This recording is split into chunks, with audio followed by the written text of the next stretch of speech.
एक दिन गौतम बुद्ध अपने शिष्यों के साथ एकदम शांत बैठे हुए थे। उन्हें इस प्रकार बैठे हुए देख शिष्य चिंतित हुए कि कहीं वह अस्वस्थ तो नहीं है।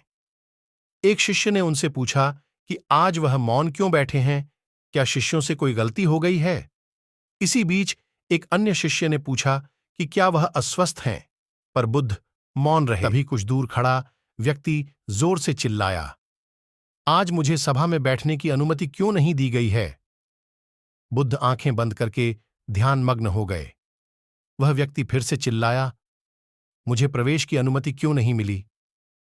इसी बीच एक उदार शिष्य ने उसका पक्ष लेते हुए कहा कि उसे सभा में आने की अनुमति प्रदान की जाए। बुद्ध ने आंखें खोलीं और बोले, नहीं, वह अछूत है, उसे आज्ञा नहीं दी जा सकती। यह सुनकर शिष्यों को बड़ा आश्चर्य हुआ।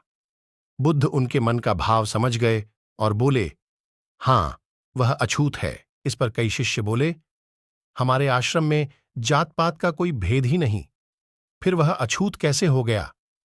तब बुद्ध ने समझाया, आज वह क्रोधित होकर आया है।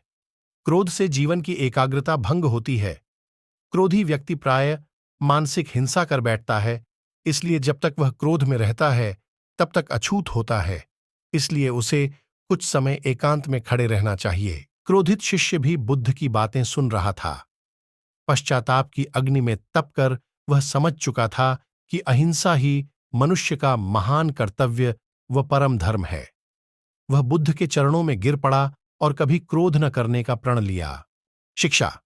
आशय यह है कि क्रोध के कारण व्यक्ति अनर्थ कर बैठता है और पश्चाताप उसे बाद में होता है, जिसका कोई लाभ नहीं मिलता। इसलिए हमें क्रोध नहीं करना चाहिए।